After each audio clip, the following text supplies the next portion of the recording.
టామ్టాక్కి తిరిగి స్వాగతం. రేపటి నుంచి పార్లమెంటు సమావేశాలు వాడిగా వేడిగా జరగబోతున్నాయి. 3 రోజులు ప్రత్యేక సమావేశాలు. ఇవి దీన్ని ఇందులో ప్రవేశపెట్టేది 3 బిల్లులు. ఒకటి రాజ్యాంగ సవరణ బిల్లు, ఇంకొకటి నియోజకవర్గాల పునర్విభజన బిల్లు, మూడోది కేంద్ర పాలిత ప్రాంతాలకు సంబంధించినటువంటి బిల్లు. ఏంటి అసలు ఈ బిల్లుల సారాంశం? మనకి ఆ సాంకేతిక పరంగా ఏమిటి అనే దానికన్నా సారాంశం ఏంటో ఒక్కసారి మాట్లాడుకుందాం. సారాంశం రెండే రెండు. ఒకటి, నియోజకవర్గాల్ని ఇప్పుడున్న స్థాయి నుంచి ఇంకో 50% పెంచటం. రెండోది, మహిళలకి చట్టసభల్లో 1/3 రిజర్వేషన్లు కల్పించటం. మొత్తం ఈ 3 బిల్లుల సారాంశం ఇదే.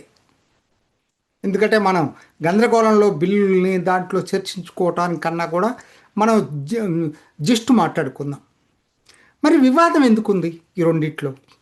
ఇది ఇక్కడ చర్చనీయాంశం. ఇప్పటికే నేను అంతకుముందు చేశాను వీడియోలు.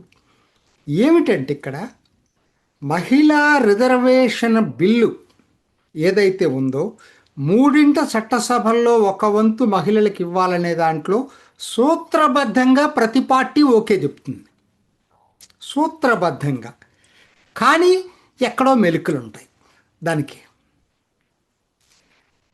ఇప్పుడు ప్రధానంగా జరుగుతున్న చర్చ ఏంటి? అసలు మరి నియోజకవర్గాలు పెంచకుండా కూడా మహిళా రిజర్వేషన్ అమలు చేయొచ్చా? కాంగ్రెస్ పార్టీ అదే చెప్తా ఉంది. మిగతా పార్టీలు, కొన్ని ప్రతిపక్ష పార్టీలు అదే చెప్తున్నాయి. మీరు 543 పార్లమెంటు స్థానాల్లోనే 1/3 మహిళలకి రిజర్వ్ చేయొచ్చు కదా. ఇదొకటి అంశం. రెండోది, నియోజకవర్గాల పెంపు జరిగేటట్లయితే మరి ఇది 50% పైగా పెంచాలని అనుకుంటున్నారు. 800 ఇప్పటికే బయటకు వచ్చింది కాబట్టి 530 రాష్ట్రాల సీట్లు 815కి, 20 కేంద్రపాలిత ప్రాంత సీట్లు ఇంకొక 35 స్థానాలకి. ఇది వాళ్ళ లెక్క. మొత్తం 850 అప్పర్ లిమిట్. కాకపోతే 500, ఇప్పుడున్న 543 816 స్థానాలకి పెంచుతారనేది వాస్తవంగా అది కనపడతా ఉంది. అయితే ఇక్కడ సమస్య ఎక్కడొచ్చిందంటే, మరి పెంచడం బాగా పెద్ద ఇది కాకపోవచ్చు, కానీ ఎలా పెంచాలనే దాని దగ్గరే ఇప్పుడు తగదా. దక్షిణాది రాష్ట్రాలు ఏమంటున్నాయంటే, అఫ్కోర్స్ రకరకాలు ఉన్నాయి. అందుట్లో కూడా రేవంత్ రెడ్డి ఆర్గ్యుమెంట్కి అసలు అర్థం లేదు. ఏంటంటే హైబ్రిడ్ మోడల్ అని చెప్పి, ఫార్ములా అని చెప్పి ఆయన 50% పాపులేషన్, 50% ఎకానమీ ఫ్యాక్టర్స్. అసలు అర్థమే లేదు. దాని గురించి కూడా నేను చర్చిస్తాను. దానికన్నా ముఖ్యంగా ఏంటంటే, ప్రభుత్వం చేసిన గత వారం రోజుల నుంచి పత్రికలకి లీక్ ఇచ్చిన దాన్ని బట్టి, నిన్న ఎంపీలకి సర్క్యులేట్ చేసిన దాన్ని బట్టి ఏమిటి అంటే, ఇది 50% పెంపుదల. అంతవరకు ఎవ్వరికి ఇబ్బంది లేదు. 50% పెంపుదల రాష్ట్రాలకి ఇప్పుడున్న నిష్పత్తిలోనే రాష్ట్రాలకు కూడా పెంచుతారనేదే ఇన్ని రోజుల నుంచి మనకు వస్తున్నటువంటి వార్తలు. అదే నిజమవ్వచ్చు కూడా, నేను కాదనట్లేదు. కానీ బిల్లులో స్పష్టత లేదనేది ఇవాళ ఎక్స్పర్ట్స్ చెప్తున్నటువంటి మాట. ఎందుకంటే రాజ్యాంగ సవరణ బిల్లులైనా, డీలిమిటేషన్ కమిషన్ బిల్లు అయితే స్పష్టంగా ఏముంది, నియోజకవర్గాలు కూడా కేటాయింపు కూడా డీలిమిటేషన్ కమిషన్ నిర్ణయిస్తుందని ఉంది. అంటే ఇది గ్రే ఏరియా కింద పెట్టారు. ఏ రాష్ట్రానికి ఎన్ని సీట్లు, 856కు అప్పర్ లిమిట్ పెట్టారు. కానీ ఏ రాష్ట్రానికి ఎన్ని సీట్లు అనేది గ్రే ఏరియా కింద పెట్టకూడదు కదా. ప్రభుత్వం ఇన్ని రోజులు చేంజ్ చెప్పుకుంటూ వచ్చిందంటే ప్రపోర్షనేట్గా 50% ప్రతి రాష్ట్రానికి పెంచుతూ ఉన్నారు. ఇంటెన్షన్ మంచిదే, కానీ బిల్లులో స్పష్టత కావాలి. ఇది చాలామంది అడుగుతుంది. ప్రతిపక్షాలు ఎందుకు మాట్లాడుతున్నాయి అనేది పక్కన పెడితే మాలాంటి వాళ్ళకి కూడా సందేహం ఉంది. ఏంటంటే ఇది కరెక్ట్ అయినటువంటిది కాదు, స్పష్టత బిల్లులోనే ఉంటే బాగుంటుంది అనేది. ఎందుకంటే లేకపోతే డౌట్స్ ఎంత స్కోప్ ఉంటుంది. Delimitation commission క్వాసి judicial సంస్థది. దాన్ని మీరు ఎక్కడ ఏం మెన్షన్ చేయకుండా వాళ్ళకి ఫ్రీడమ్ ఇచ్చిన తర్వాత వచ్చే జడ్జి ఎటువంటి వ్యక్తో మీరు ఓరల్గా చెప్తే ఆయన వినాలనేవి లేదు కదా. అందుకని స్పష్టంగా అది బిల్లులో క్లారిటీ ఇవ్వాల్సిన అవసరం ఉంది. ప్రొవిజన్ దానికి సంబంధించిన ప్రొవిజన్ స్పష్టత ఇవ్వాల్సినటువంటి అవసరం ఉంది. సరే, ఇదే ప్రధానమైంది నాకు అనిపిస్తుంది దీంట్లో వివాదం. మిగతాయి ఇప్పుడు మొదట చెప్పాను కదా, 543 సీట్లోనే రిజర్వేషన్ పెట్టవచ్చు కదా అనేది. ముందుగా దీని గురించి మాట్లాడతాను. అసలు అర్థం లేదు. ఎప్పటి నుంచి అండి, ఎన్ని దశాబ్దాల నుంచి పెండింగ్ ఉంది? 3 దశాబ్దాలకు పైగా పెండింగ్ ఉంది ఆ ప్రపోజల్. ఏది, ఇప్పుడున్న పార్లమెంట్లో 1/వంతు మహిళలకి రిజర్వేషన్. ఎందుకు అమలు కాదు అది? ఎందుకంటే ఇప్పుడు ఒక్కసారిగా పురుషులకి ఇన్నాళ్ళ నుంచి పూర్తిగా 13%, 13.5 ఉంది మహిళలు. ఇప్పుడు మిగతా అంతా కూడా పురుషులు ఉన్నారు. వాళ్ళని కట్ చేసి వీళ్ళకి ఇవ్వటం అనేసరికి ఇబ్బందికరమైన పని అమలు చేయడానికి. ఏ పార్టీలో ఉన్న ఎంపీలు కూడా దానికి ఒప్పుకోరు. అందుకనే మోడీ ప్రపోజల్లో మెరిట్ ఉంది. ఏంటి ఆయన ప్రపోజలు? ఇవాళ 50% పెంచటం వల్ల, 1/3 మహిళలకు ఇవ్వటం వల్ల ఇప్పుడున్నటువంటి నంబర్ ఏదైతే ఉందో దానికి జనరల్ సీట్స్ అయిపోతాయి. అందులో మహిళలు కూడా కొంతమంది పోటీ చేస్తే చేయొచ్చు.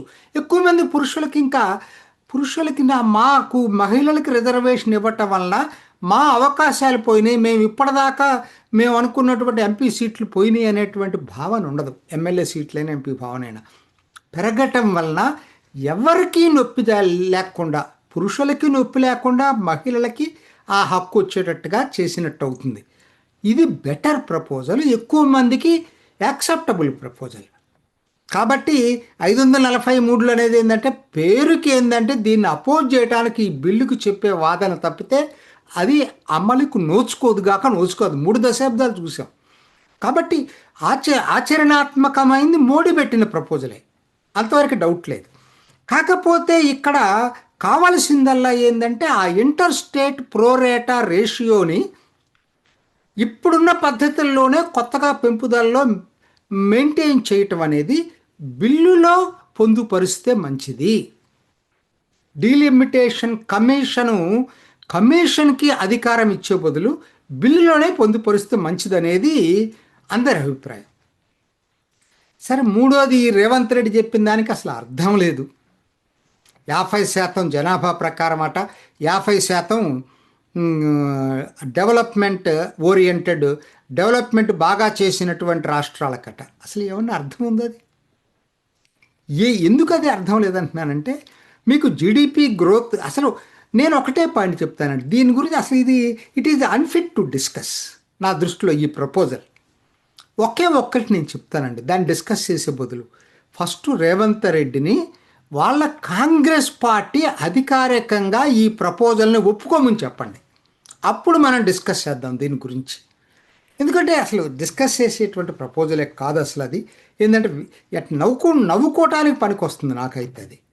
అయితే ఆ మెరిట్స్లో కూడా నేను ఎడదలుచుకోవట్లా. ఫస్ట్ కాంగ్రెస్ పార్టీలో దాన్ని అప్రూవల్ తీసుకొని రేవంత్ రెడ్డి, అప్పుడు దాని మీద చర్చిద్దాం. మరి ఈరోజు కాంగ్రెస్ పార్టీ ఉదయం మరి కాంగ్రెస్ వర్కింగ్ కమిటీ మరి దాంట్లో కూడా దీన్ని ఎక్కడ చర్చించలేదే. ఆయన ఏదో దక్షిణాది రాష్ట్రాలు ఎట్లందంటే దక్షిణాది రాష్ట్రాలని డిఎంకే బదులు ఆయన ఆ ఇది తీసుకున్నాడు రేవంత్ రెడ్డి. నిజం చెప్పమంటారా? నిజంగా దక్షిణాది రాష్ట్రాలకి ఇది బంగారు అవకాశం ఈ బిల్లు. ఎందుకంటే 2027 సెన్సస్ వచ్చిందనుకోండి, అప్పటికి న్యాచురల్గా ఫెర్టిలిటీ రేట్ తక్కువ ఉన్నదేమో సదరన్ స్టేట్స్. నార్త్లో ఇప్పటికి కూడా ఫెర్టిలిటీ రేటు వీటితో కంపేర్ చేసి చాలా ఎక్కువ ఉంది. సో న్యాచురల్గా 2027 జనాభా లెక్కలు అయ్యేటట్టయితే ఇంకా ఎక్కువ నార్థరన్ స్టేట్స్కి బెనిఫిట్ అవుతుంది. కాబట్టి అది తీసుకోకుండా 2011 జనాభా లెక్కలు తీసుకోవటం అనేది మాత్రం దక్షిణాది రాష్ట్రాలకే ఉపయోగం.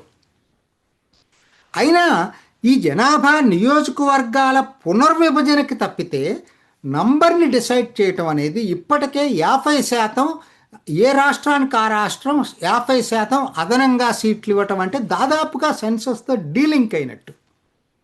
ఇది పెద్ద గోల్డెన్ ఆపర్చునిటీ సదరన్ స్టేట్స్కి. ఇంతకన్నా బెటర్ ఆపర్చునిటీ రాదు. చేయాల్సింది ఇటువంటి రాజకీయాలు కాదు. దక్షిణాది రాష్ట్రాల ఎంపీలు చేయాల్సింది ఏంటంటే బిల్లులో స్పష్టంగా ప్రోరేటా బేసిస్లో ఈ ప్రతి రాష్ట్రానికి ఇప్పుడున్న సీట్లకి అదనంగా 50% పెరుగుతాయి అనేది ఆ అర్థం వచ్చే రీతిలో బిల్లులో పెట్టుకోవటం ఒక్కటే దీనికి పరిష్కారం. అది దక్షిణాది రాష్ట్రాలకు మేలు చేస్తుంది. ఇటువంటి వితండవాదాలు రేవంత్ రెడ్డి చేయటం వలన క్లియర్గా జనానికి అర్థమవుతుంది. నవ్వుకుంటున్నారు జనం కూడా ఇటువంటి విన్న తర్వాత. ఎందుకంటే ఏ రాష్ట్రాన్ని ఒప్పిస్తావు నువ్వు? ఏ పార్టీని ఒప్పిస్తావు? ముందు కాంగ్రెస్ పార్టీని ఒప్పిస్తావా? దీని ప్రకారంగా వెస్ట్ బెంగాల్ని ఒప్పిస్తావా? ఎక్కడ దాకెందుకు? మరి ఎకనామిక్ పారామీటర్స్ దారుణంగా ఉన్నాయి వెస్ట్ బెంగాల్. మమతా బెనర్జీ ఒప్పుకుంటుందా నీ ప్రపోజల్కి?